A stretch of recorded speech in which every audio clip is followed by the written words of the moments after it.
Halo kaum intelektual sekalian. Guys, menurut data, ya ini menurut data guys ya, menurut data dari PBB Unwara, ternyata donatur terbesar di Palestina itu adalah Amerika, Uni Emirat Arab, kemudian negara-negara Eropa, Jerman, dan lain sebagainya. Wow, luar biasa. Kita harus mengapresiasi ya. Ternyata yang kita kafir-kafirkan selama ini adalah orang yang sangat-sangat berjasa membantu Palestina. Wow, kita harus mengapresiasi sebesar-besarnya. Nah, yang jadi pertanyaan, kenapa warga Korea itu nggak pernah minta maaf gitu ya? Karena kita selalu ngata-ngatain Amerika gitu. Kenapa kita tidak pernah mengucapkan terima kasih? Apa alasannya? Apakah karena kita munafik gitu? Apakah karena kita cherry picking gitu? Jadi kalau saya perhatikan pendukung daripada Palestina itu nggak pernah mengungkap data ini ke publik, nggak pernah. Mereka selalu menutupi ini. Apa alasannya? Apakah alasan itu supaya Amerika itu tetap dibenci oleh warga Konoha? Apakah ini namanya munafik? Apakah ini yang namanya cherry picking? Bagaimana fakta yang sebenarnya? Kemudian, ini juga sudah saya bahas di video saya sebelumnya. Ternyata kalau Amerika perang dengan Konoha itu, menurut Menteri Pak Yusril, hanya bertahan 4 hari. Bayangkan, hanya bertahan 4 hari. Nggak lebih dari 4 hari. Nah, yang jadi pertanyaan, kalau kita cuma bertahan 4 hari gitu ya, tentara Konoha itu hanya bertahan 4 hari, pertahanan kita bisa jebol dalam 4 hari. Kalau misalnya nih Amerika misalnya menculik Mr. Wowo seperti Maduro, Venezuela, apakah bisa? Bisa. Nah, yang jadi pertanyaan, kenapa pertahanan kita itu sangat lemah? Apa alasannya? Lalu, kenapa kita berani mengutuk Amerika? Padahal Amerika itu membela Palestina dari sudut pandang donasi. Bagaimana fakta yang sebenarnya? Kenapa kita tuh begitu munafik, nggak pernah mengucapkan terima kasih terhadap Amerika, dan kenapa kita tuh selalu membenci Amerika? Benarkah Konoha itu hanya bertahan 4 hari ketika diserang oleh Amerika? Bagaimana fakta yang sebenarnya? Ternyata pada faktanya adalah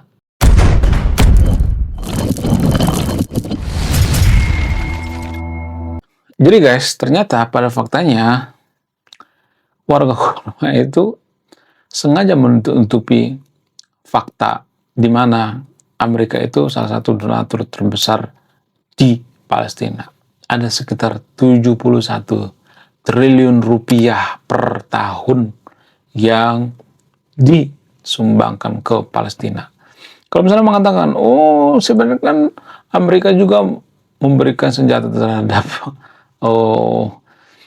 negara seperti Israel misalnya. Guys, senjata itu kan sama seperti pedang atau pisau gitu. Senjata itu kan netral, tergantung siapa yang menggunakan gitu. Artinya gini, ya yang disalahkan itu bukan senjatanya, tapi orang yang menggunakan senjata tersebut untuk tujuan yang tidak baik. Maka saya katakan penjajahan itu tidak bisa dilihat dari satu sudut pandang. Warga Konoha kan sering ngata-ngatain Israel itu penjajah gitu. Guys, kalau kita bicara seputar penjajahan, ya Konoha juga penjajah kok di mata orang-orang Timur Leste atau di mata orang-orang Papua. Nggak percaya, coba nonton film Pesta Babi yang ada di Papua. Apakah ini akan merubah pola pikir Anda? Yes, akan merubah pola pikir Anda. Jadi Anda pasti paham kenapa orang Papua itu menganggap bahwa Konoha itu adalah penjajah.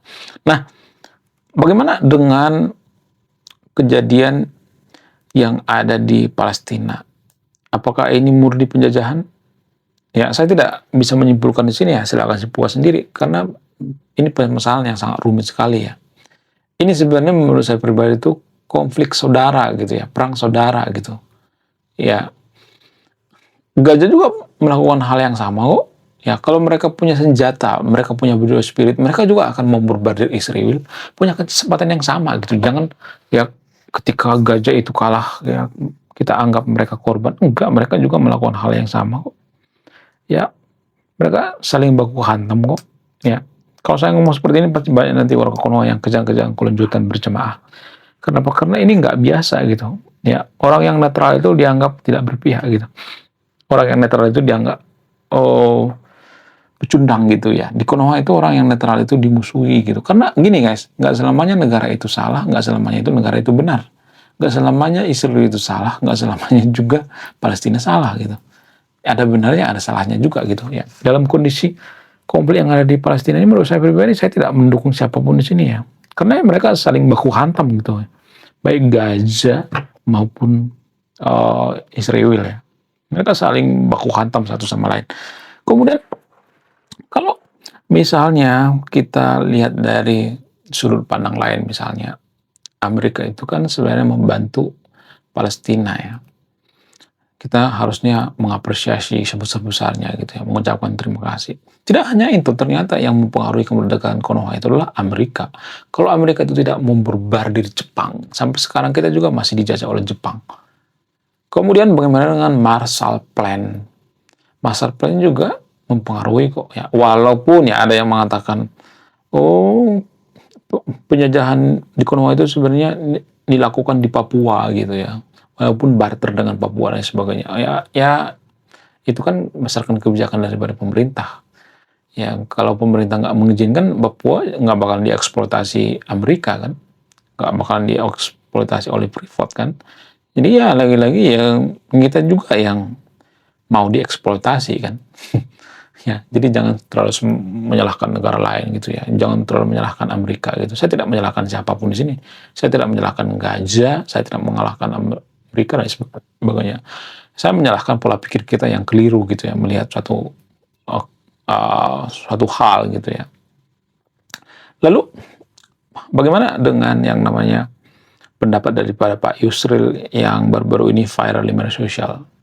Pak Yusril mengatakan kalau kita diserang oleh Amerika hanya bertahan 4 hari guys.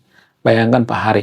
Lalu kenapa tentara Konoha itu pateng-teng gitu ya terhadap rakyatnya, ya beraninya sama rakyatnya. Kenapa bisa seperti itu? Mentang-mentang punya seragam gitu. Jadi guys, ada fakta yang jarang dibongkar seputar tentara Konoha. Saya nggak bisa bongkar di sini. Nanti saya akan bahas di video saya yang ada di channel Ray Sekuler ya. Karena ini terlalu berbahaya gitu ya. Saya akan bahas ya nanti ya di channel satu lagi. Nah, yang jadi pertanyaan, kenapa warga Konoha itu tidak pernah mengungkap data ini? Kayaknya yang pertama kali mengungkap data ini saya kayaknya ya. Jarang-jarang tuh warga Konoha ya mengatakan yang seperti ini. Jarang-jarang. Ya karena apa? Karena kita akan dianggap anti-anti Amerika gitu. Kita akan dianggap anti-antek Barat gitu ya. Ya, kamu tuh suruhan Barat, kamu tuh agennya Amerika, ya dikata-katain. Ya, ngatain ateis, liberal, apa segala macam. Saya tuh sering dikata-katain liberal, ateis, ya, PKI. Bosan banget ya dengar kalimat seperti ini. Padahal mereka nggak sadar ketua PKI itu adalah Dan Aidit yang pandai menghafal Quran. Itu nggak saya karang-karang sendiri guys, ada datanya ya. Menurut keyakinan daripada Tirto ID, Dan Aidit itu menghafal Quran. Tapi kan warga Konoha tidak pernah mengaku itu ya. Warga Konoha akan mengatakan, oh itu PKI, oh itu orang-orang Yahudi gitu ya. Oh itu orang Yaman gitu ya. Jadi mereka nggak pernah introspeksi diri ya. Jadi di Konoha itu kalau ada ustadz yang melakukan kejahatan, ya mereka akan menuduh, oh itu dukun ya. Oh itu bukan pemuka agama. Oh itu dukun. Jadi ya melepaskan dari tanggung jawab, cuci tangan gitu. Nggak mau introspeksi, harus introspeksi diri dong. Ya harus mengakui bahwa itu ya bagian daripada kita gitu. Ya nggak sih? Menurut kalian gimana? Coba tulis di kolom komentar ya. Saya tidak akan berpihak di video ini. Anda yang mau memutuskan. Coba tulis di kolom komentar. Apa pendapat Anda? Kemudian apalagi jasa Amerika terhadap Konoha tapi jarang kita sadari. Ada banyak sebenarnya. Seperti misalnya ekspor impor ya. Jadi perusahaan di Konoha itu banyak mengekspor barang ke Amerika. Artinya gini, kalau Amerika itu mengembargo Konoha, ya kita akan seperti Iran, kacau gitu. banyak orang miskin gitu. Jadi kalau saya mengatakan bahwa di Iran itu banyak orang miskin, banyak orang Konoha yang marah-marah nggak jelas gitu. Ya, ya banyak orang miskin di Iran. Tapi ini jarang dibongkar guys. Kemudian selain itu ternyata ya tanpa kita sadari kita tuh bergantung sama Amerika dari ekonomi gitu. Jadi kalau anda perhatikan presiden di Konoha itu tidak boleh melawan Trump, nggak boleh. Ya walaupun presiden di Konoha itu main di dua kaki ya, presiden di Konoha itu ya biasanya akan bermuka dua gitu ya. Di belakang Amerika akan ngata-ngatain Amerika, tapi di depannya mereka akan sowan gitu ya. Bahkan Pak Prabowo itu ya sangat sowan terhadap Trump. Kenapa sowan terhadap Trump? Apa alasannya? Ya kalau misalnya nih ya Konoha itu membela Palestina atau berpihak pada Iran, apakah itu menguntungkan bagi negara kita atau tidak? Enggak. Itu enggak menguntungkan guys. Jadi makanya ya yang lebih menguntungkan lah yang dipilih. Secara geopolitik kita tuh nggak boleh bawa agama, nggak boleh. Warga Konoha aja yang ngomongin geopolitik tapi bawa agama, kampungan itu namanya. Ya, kenapa? Karena dalam geopolitik itu siapa yang paling menguntungkan itu yang akan dibela. Jadi kalau misalnya Pak Prabowo itu melawan Trump, ya bisa berakhir seperti Maduro gitu. Siapapun yang jadi presiden Konoha itu, ya pasti nggak bisa lepas dari situ. Ya nggak bisa lepas dari cengkraman Amerika. Kenapa Amerika itu mencengkram gitu? Apa alasannya? Ya karena Amerika itu polisi dunia gitu. Lah, kok mereka sewenang-wenang? Ya kalau mau melawan Amerika ya udah sono lawan aja gitu. Tapi masalahnya mampu nggak gitu? Teknologinya mampu nggak kita saingi gitu? Harusnya kan bisa menyaingi dong ya. Cuma kan Konoha itu kan cuma berkoar-koar, mengutuk. Ya, Konoha itu ya kalau udah bahas seperti ini nggak nyambung gitu. Kalau udah bahas hantu-hantu baru nyambung gitu. Warga Konoha itu kalau udah bahas geopolitik, bahas hubungan internasional yang bahas tentang kekuatan militer dan sebagainya, mereka nggak nyambung biasanya. Ya mereka lebih suka mengkonsumsi konten-konten teknik kita itu luar biasa, lebih kuat daripada Amerika, lebih kuat daripada wow. Mereka hanya mendengarkan ya video-video yang bikin mereka senang gitu. Makanya konten kreator dari luar negeri itu mereka itu meriak ya kekuatan militer Indonesia ya, pura-pura ada ekspresi wow, waduh ya, wow gila banget, luar biasa.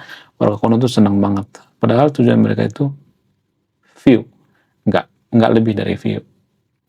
Ya supaya banyak yang nonton gitu ya. Bayangkan ya kalau ada yang kritik ya mengkritik tentara Konoha, apakah warga Konoha itu mau dikritik? Enggak. Ya lebih baik ya ini dikasih yang enak-enak gitu ya. Ya dikasih berita-berita hoax gitu tapi menyenangkan. Tapi kan kita tidak pernah menyadari ini. Karena apa? Karena ya lagi-lagi kita itu anti kritik ya. Cuma berpikir dari satu sudut pandang, nggak berpikir dari berbagai sudut pandang. Yang bisanya cuma ngejelek-jelekin gitu ya. Ngejelek-jelekin Amerika, ngata-ngatain Amerika, matilah Amerika ya. Jadi Konoha itu bisa sasaran daripada Amerika. Setelah Iran selesai, setelah Venezuela selesai, setelah Greenland selesai, ya kan? Kuno ya. Jadi saya tidak berpihak di video ini, Anda yang memutuskan ya. Saya benar-benar netral gitu. Saya tidak berpihak pada Amerika. Jangan berpikir saya anti Amerika. Saya berpihak pada Konoha supaya kita sadar di mana kemampuan kita. Itu tujuan saya, bukan yang lain. Menurut kalian gimana? Coba tulis komentar ya. Wah, gila, luar biasa. Akhirnya buku kedua dan ketiga gua rilis juga. Buku kedua gua ini judulnya Budi Tanpa Pekerti. Dari judulnya sudah menarik. Dan kisah daripada buku ini sangat-sangat dilematis sekali. Di mana karakter dalam buku ini bercerita ada dua pilihan yang sangat sulit. Yang pertama, ketika seorang tokoh dalam buku ini tidak bawa-bawa agama saat kampanye, maka dia bisa dipastikan kalah. Tapi ketika bawa-bawa agama dalam kampanye, ketika dia bawa-bawa kalimat insya Allah, maka dia bisa dipastikan menang. Nah, yang jadi pertanyaan, kalau Anda di posisi karakter dalam buku ini, mana yang Anda pilih? Ini temanya sangat cocok dengan tema channel ini, bahas tentang agama. Kemudian tidak hanya ini juga menarik guys ya, Tanah Luka. Dari judulnya juga udah kelihatan ya, ini cerita penuh dengan luka. Dimana kisah dalam buku ini ada seorang kiai yang sangat-sangat dilematis. Dia bingung memilih antara menyelamatkan hutan atau menyelamatkan 1.000 anak yatim. Jadi kalau Anda di posisi buku ini, mana yang Anda pilih? Nah, yang menarik dari kedua buku ini adalah menggunakan sudut pandang sastra Nobel. Kapan lagi ya kan baca buku yang setara dengan buku Nobel. Wow, luar biasa. Silahkan di check out sekarang juga. Kalau nggak di check out juga nggak apa-apa. Karena saya nulis buku itu bukan nyari duit sebenarnya. Ya, karena saya pengen berkontribusi terhadap kemajuan bangsa kita. Itu tujuan saya nulis buku ya. Jangan lupa, link pembeliannya ada di pin komentar video ini. Saya kaum intelektual, salam rasional.